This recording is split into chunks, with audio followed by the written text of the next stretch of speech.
which cryptocurrencies are most likely to survive the next 10 years is one of the most frequently asked questions we usually get. Ethereum and Cardano, in addition to Bitcoin, are at the top of the list. Both projects want to use smart contract-compatible blockchains to power the future of finance. But their teams are adopting drastically different approaches to this end goal, and both projects are currently at a fork in the road. Both Ethereum and Cardano are on the verge of major upgrades in the next months, with enormous increases in use and development. By the end of the year, we'll have a good idea of which of these two initiatives will take the crypto title of Smart Contract King. We are going to compare and contrast two of the most important cryptocurrencies on the market today, and we'll tell you which one will win. Don't attempt to skip ahead. First and foremost, some disclaimers must be made. Because we are not financial advisors, we don't provide financial or investment advice. We're only here to create crypto educational stuff. This is Crypto Clips, and we believe crypto is the next big thing. This channel is jam-packed with enough crypto knowledge to make your eyes hurt, since, as they say, no pain, no gain. So go ahead and subscribe to the channel and ring that notification bell to keep your mind occupied. We understand the value of time, therefore we've included timestamps in the video chronology to save you time and ensure you don't get lost. We'd appreciate it if you could watch the whole thing. Ladies and gentlemen, join your hands, focus your attention, and take a seat because it's time for ADA versus F. History. Cardano and Ethereum have a shared past, in case you didn't know. Despite the fact that Vitalik Buterin is the Ethereum's principal architect, in December of 2013, 5 people, including Vitalik and Cardano founder Charles Hoskinson, officially formed Ethereum. 3 more people were eventually named as co-founders, including Dr. Gavin Wood, who is also the creator of Polkadot, a smart contract cryptocurrency. Charles is a mathematician who quit his PhD program to work full-time in Bitcoin. Vitalik is a computer scientist who failed to complete his bachelor's degree for the same reason. Both men are extremely brilliant, and they met in early 2013 through Charles's creation of the Bitcoin Education Project, an online cryptocurrency school. After a disagreement with Vitalik, Charles departed Ethereum in July of 2014. Charles, on the other hand, wanted Ethereum to be a for-profit enterprise with venture capital backing, whereas Vitalik did not. A few months later, Charles created IHOK, a software startup that would go on to construct the Cardano cryptocurrency blockchain. The Cardano Foundation, a Swiss organization, owns the cryptocurrency and commissions IOHK and Emurgo, a Japanese software business, to create and manage the Cardano blockchain. Similarly, Ethereum's development is overseen by the Ethereum Foundation, a non-profit organization established in Switzerland. The Ethereum Foundation, on the other hand, routinely awards funds to both businesses and people who are developing significant apps or infrastructure on the Ethereum platform. No specific firms are commissioned. However, much of Ethereum's infrastructure was constructed by closely related software businesses like Consensys, which was founded in 2014 by another Ethereum co-founder, Joseph Lubin. Consensys is the company behind popular Ethereum tools like MetaMask and the browser Wallace extension, as well as funding crypto news publications like Decrypt. The most significant distinction between Ethereum and Cardano is how they tackled ecosystem adoption and development differences. In industrialized nations like Europe and North America, Ethereum has traditionally concentrated on private sector use cases. Over the last few years, Ethereum has begun to gather popularity in Asia, where Vitalik is known as the V-God. Cardano's strategy has been to focus on the developing world, particularly governments and public organizations. Rather than pushing for Cardano's immediate adoption, IOHK and Emurgo have been offering permissioned infrastructure to several African countries to demonstrate the applicability of Cardano's basic technology. Atala Prism, a decentralized digital identification solution, is the tip of the spear according to Charles. and is required for large-scale adoption of a smart contract cryptocurrency blockchain like Cardano. In terms of development, Ethereum takes a more practical approach, prioritizing practice over theory. This is in stark contrast to Cardano, where scholars peer assess and carefully test every component of the architecture prior to execution. The Ethereum blockchain hosts the largest ecosystem in the crypto space, including thousands of altcoins, stablecoins, dApps, NFTs, and more. Ethereum's approach gave it first-mover advantage when it launched in the summer of 2015, and ETH is now the second largest cryptocurrency. This is because the Ethereum blockchain hosts the largest ecosystem in the crypto space, including thousands of altcoins, stablecoins, dApps, NFTs, and more. Cardano started in the fall of 2017, and there are now only a few projects using the Cardano blockchain. This is due to the fact that Cardano is only halfway through its roadmap and has yet to implement the smart contract features that has made Ethereum so popular. Despite this, ADA has spent the majority of its life among the top 10 cryptocurrencies by market capitalization, and the Cardano community is one of the largest in the industry. Ethereum's supremacy has waned recently, owing to its blockchain's inability to keep up with the exponential growth in users, transactions, and decentralized apps. Ethereum 2.0 aims to address these shortcomings, and its launch coincides with Cardano's strategy pretty nicely. As such, for both projects' blockchain architecture, transactions per second, and other technological features, Cardano will be compared against Ethereum 2.0. Otherwise, it would be an unfair contest because we already know that Cardano's final version will obliterate Ethereum in its current form. Underneath the hood of Cardano and Ethereum 2.0 are two very distinct motors. Cardano. The Cardano blockchain is made up of two layers. The settlement layer is the first layer, and it keeps track of all ADA and native asset transactions. The compute layer, which will execute Cardano's forthcoming smart contracts, is the second. Cardano employs the Ouroboros proof-of-stake consensus system, which allows for the processing of hundreds of transactions per second. With the current amount of approved transactions, Cardano could theoretically execute 2.5 million transactions per second once the hydro-scaling solution is deployed. Back to the native assets, with the Merry hard fork, Cardano native assets went online on March 1st. Cardano native assets, unlike Ethereum's ERC20 tokens, have the same status on the Cardano blockchain as the ADA coin and do not require smart contracts to mint or transfer around. When the smart contracts become live on the Cardano blockchain, this will help keep transaction fees low and owing to the bagel fee system. These transaction fees can be paid using native assets. Ethereum. Ethereum 2.0 is the second version of Ethereum. Ethereum 2.0, also known as Casper, has a sharp chain design and employs a proof-of-stake consensus mechanism. In a nutshell, sharding is the process of dividing the blockchain into several shards. Each shard is designed to only store and execute transactions that are relevant to the user wallets and decentralized applications on that shard. The first 64 shards in Ethereum 2.0 will all connect to the Beacon chain, allowing shards to process transactions concurrently. The Beacon chain is responsible for coordinating staking and consensus across all shards, allowing Ethereum 2.0 to perform 100,000 transactions per second. While we couldn't discover any solid answers about how tokens on Ethereum would work in Bordeaux, we presume they will work similarly to how ERC-based tokens work currently. As we mentioned a few seconds earlier,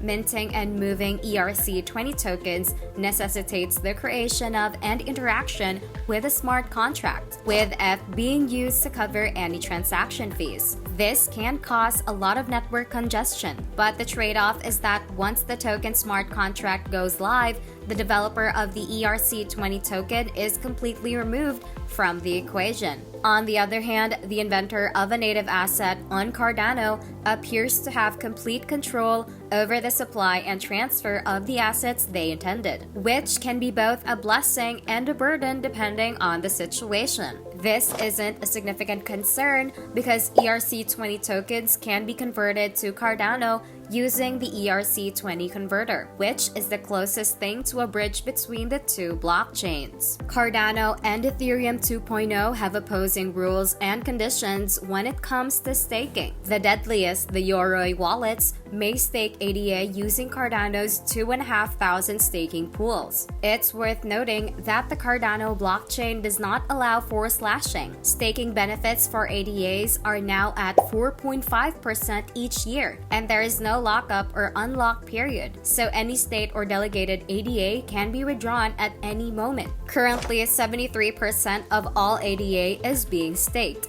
amounting to a stunning $30 billion at the time of shooting. The fascinating thing with Cardano staking is that as the staking pool becomes saturated, the payouts decrease. In other words, if too much ADA is staked in a single pool, no staking benefits will be available. Validator nodes are encouraged to build new staking pools, and delegators are encouraged to join new or smaller staking pools. Despite the fact that Ethereum 2.0 is not yet operational, ETH staking on the Beacon chain began last winter, similar to Cardano staking. Staking payouts on Ethereum 2.0 fluctuate based on the amount of ETH staked, and the current annual return is around 7.5%. At the time of shooting, little under 4.1 million ETH were staked, worth over $11 billion. The catch is that all of this staked ETH might be tied up for a year or more, during which time it could be sliced if the underlying validator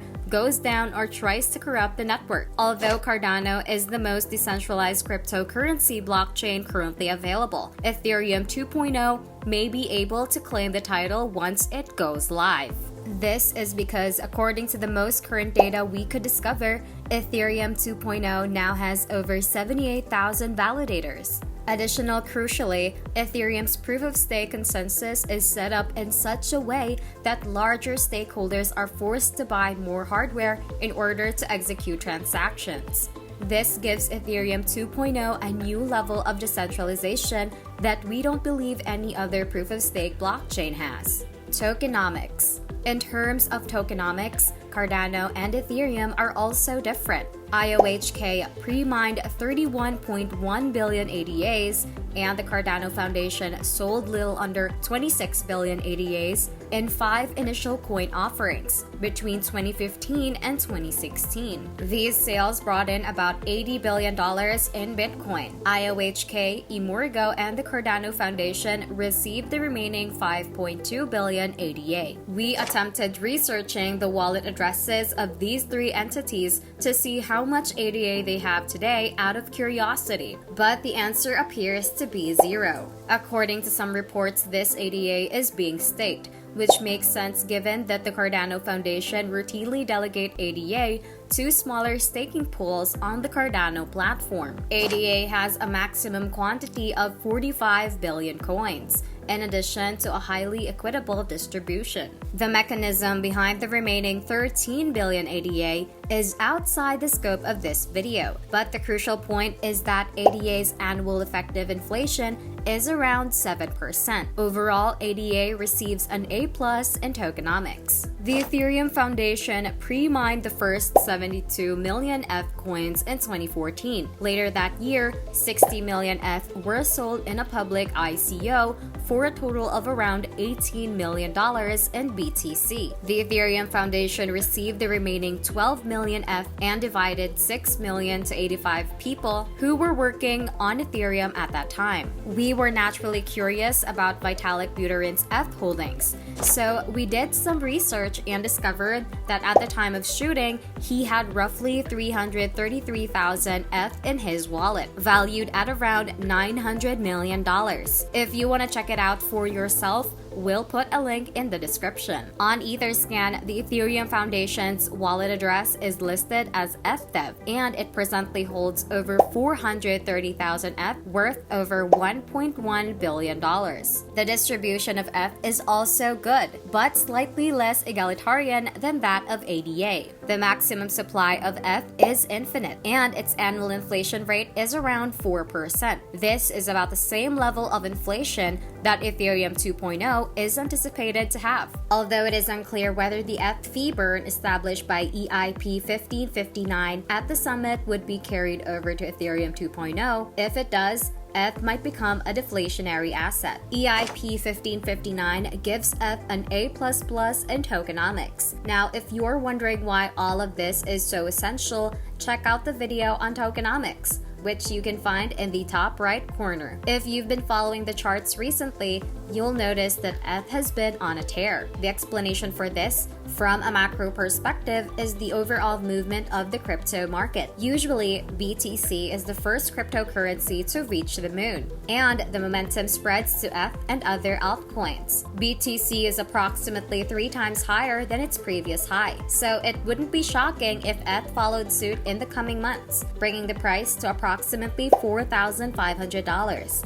Which is a fair estimate for current bull run. For the lucky buggers who've been huddling since the ETH ICO back in 2014, that'd be a 15,000-fold return on their investment. Because of the supply constraints imposed by EIP 1559 fee burning, there is a risk that ETH might go substantially higher. With the appropriate catalyst in place, ETH may easily break beyond the $10,000 barrier. In terms of percentage gains, ADA has outperformed ETH during this bull market so far. It's gained about 40 times since last spring and around 500 times from its ICO pricing, which isn't bad. Since hitting 150 in mid-April last year, ADA has been stabilizing, and if the market's momentum continues, along with the decline in BTC supremacy, ADA will find its second wind shortly. ADA's ability to reach an all-time high is limited by its vast supply. This gives it a considerably larger market cap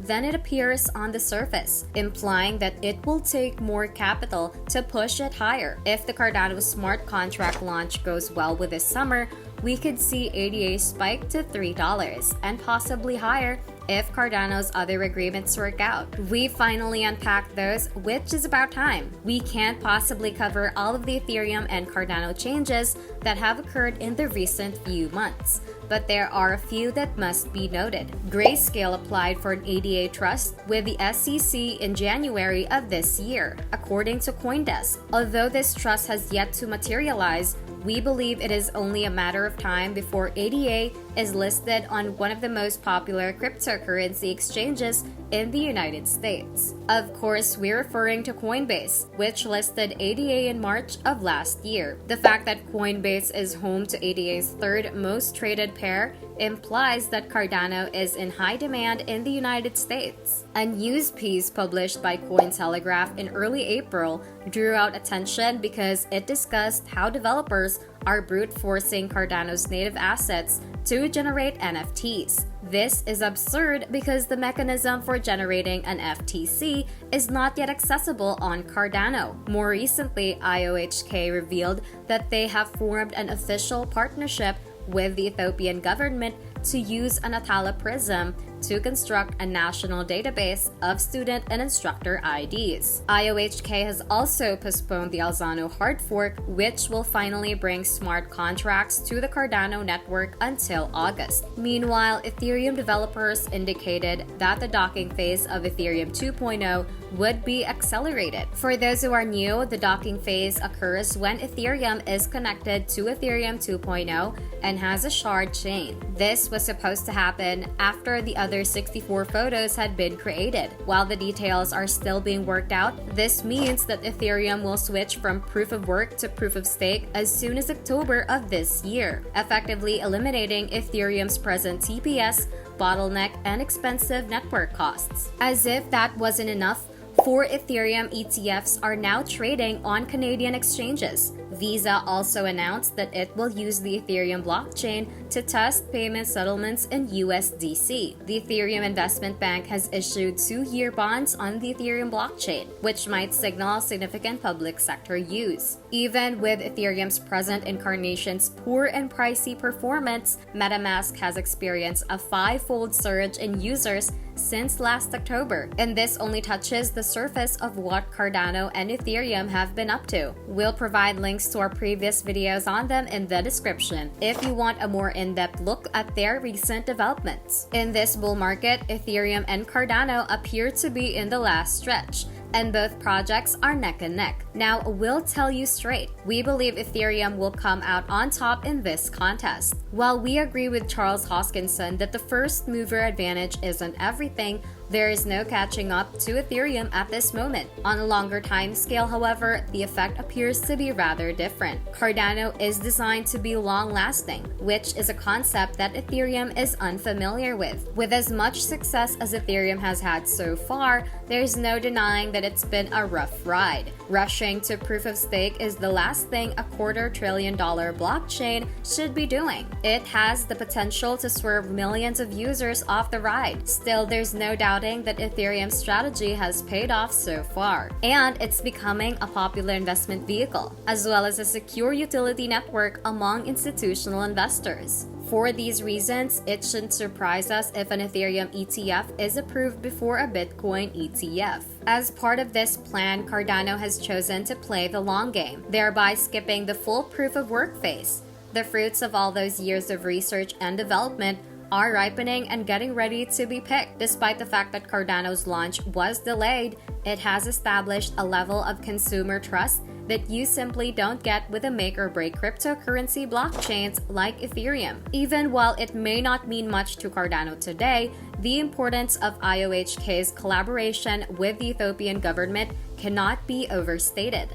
It's crucial for Cardano's adoption the next day. Working for a corporation like Visa is one thing. Getting a government to adopt your technology as part of its infrastructure is another. If this trend continues, we believe that Ethereum will resemble Cardano in 5 years, with the exception that it will be utilized by average people rather than DeFi and VC projects wanting to make a quick buck. Even while Ethereum has the upper hand for the time being, Cardano may eventually triumph. No single cryptocurrency blockchain will be able to dominate them all. That's why ETH and ADA should be huddled together. Now, we'd like to hear what you have to say about Ethereum and Cardano. Did we overlook something throughout our investigation? Please let us know, and while you're at it, hit the like button and subscribe to the channel if you haven't already. That's all right, you know how it is, Crypto Clippers, and if you're still here, thank you. We'll talk again shortly.